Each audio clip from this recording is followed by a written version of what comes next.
Berkah Sawit Channel selalu di hati, selalu dinanti.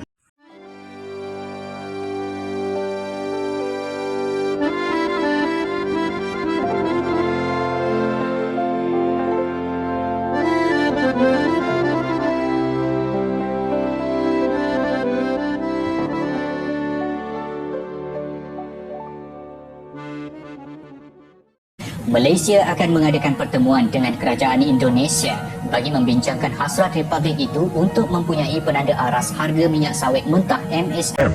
Datuk Seri Fadilah Yusof berkata, perkara tersebut perlu dibincang bersama disebabkan rancangan Indonesia itu akan memberi kesan keseluruhan rantaian industri perladangan sawit bukan sahaja kepada Malaysia, malah di peringkat dunia. Apapun berlaku, ianya kena dibincang secara bersama. Dan apa pun dilakukan oleh Indonesia sudah pasti ianya akan memberi kesan kepada keseluruhan rantaian, bukan saja kepada Malaysia di peringkat dunia. Sebab itu kita kena berbincang. Jangan lagi kita mengekspor CPO ini terus-terusan.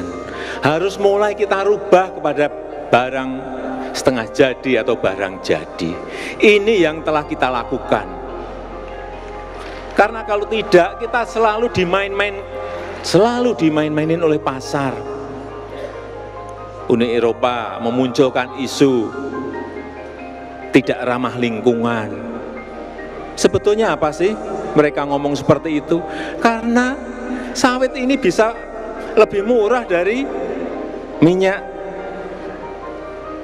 bunga matahari yang dihasilkan oleh mereka. Ini hanya perang bisnis antar negara, perang ekonomi antar negara, tapi dipakai alasan terus. Kayak nggak apa-apa, kamu nggak beli CPO kita tidak apa-apa, karena sekarang kita telah menjadikan CPO kita, minyak kelapa sawit kita menjadi B20 dan tahun ini sudah B30. Indonesia sebagai produsen kelapa sawit terbesar di dunia sangat merasa dirugikan dengan kebijakan harga minyak sawit yang dipegang oleh Bursa Malaysia. Dikarenakan petani kelapa sawit di Indonesia selalu dipermainkan dengan harga minyak sawit yang tidak menentu.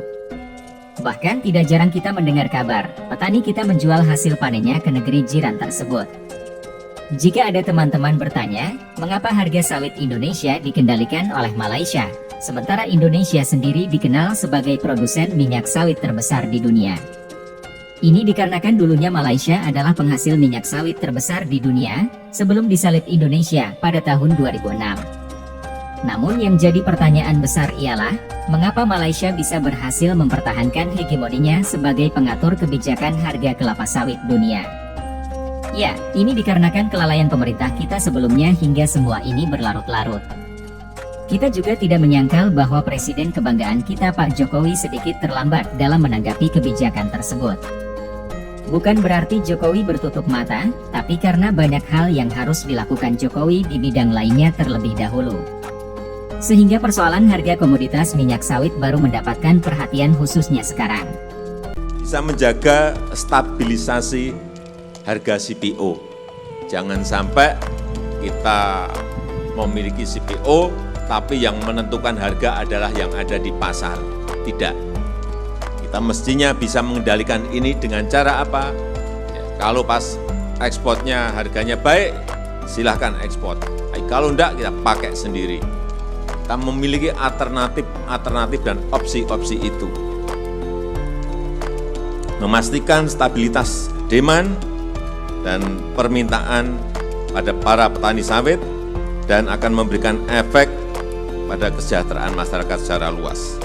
Kita tahu Indonesia memiliki potensi yang sangat besar. CPO,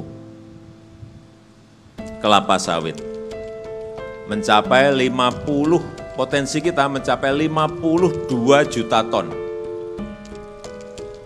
CPO per tahunnya. Ini sudah jumlah yang sangat besar. Dan 40%-nya dari potensi yang ada itu dimiliki oleh para petani-petani kecil kita. Pada tahun 1964, produksi minyak sawit di Indonesia hanya 157.000 ton per tahun. Namun komoditas ini mengalami lonjakan yang signifikan hingga mencapai 33,5 juta ton per tahun pada tahun 2014. Serta menjadikan Indonesia sebagai produsen minyak sawit terbesar di dunia secara mutlak. Sebagai perbandingan, Malaysia yang dulu menjadi produsen minyak sawit terbesar di dunia dan sekarang turun menjadi peringkat kedua dunia, kini kapasitas produksinya tidak ada setengahnya dari Indonesia.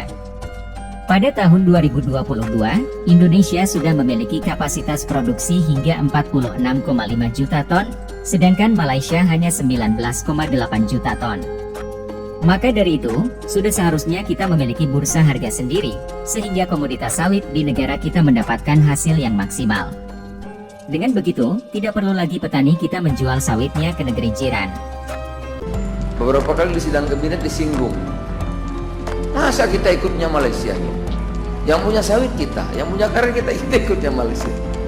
Kuala Lumpur lagi, loh kita banyakan kita sawitnya ikutnya ke sana tuh gimana?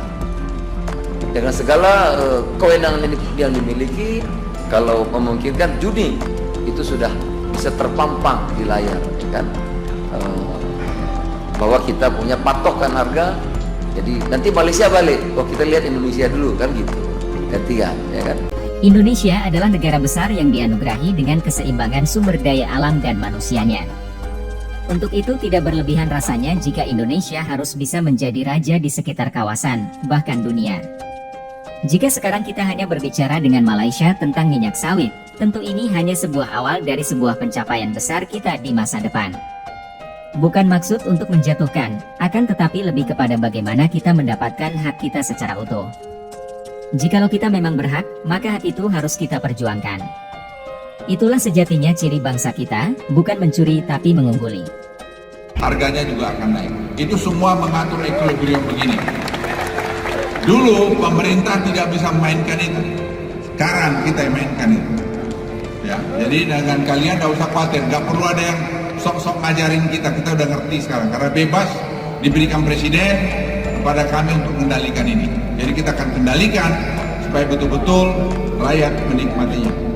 Rencana yang disampaikan oleh pemerintah melalui Bapak Menteri Perdagangan tentang bahwa Indonesia akan membuat bursa atau harga acuan sendiri untuk minyak sawit, saya pikir itu hal yang bagus sejauh memang nanti ke depan akan membawa perkembangan yang positif atau kemajuan bagi industri minyak. Pejabat pemangku kepentingan di Malaysia sudah mengetahui bahwa Indonesia pasti akan melakukannya.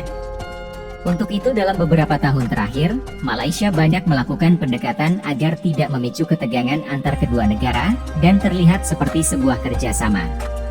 Potensi Indonesia memang sudah tidak dapat dibendung, tapi kita juga harus ingat bahwa kita bukanlah penentu segalanya. Semoga apa yang kita perjuangkan selalu dirahmati Tuhan Yang Maha Kuasa. Jika ada yang perlu ditambahkan, bisa teman-teman tulis di kolom komentar. Sekian dulu video dari kami, silakan dukung kami dengan like, komen, dan subscribe. Guna mengembangkan channel ini, untuk memberikan informasi lebih tentang negara tercinta kita Indonesia. Terima kasih dan sampai jumpa di video menarik berikutnya.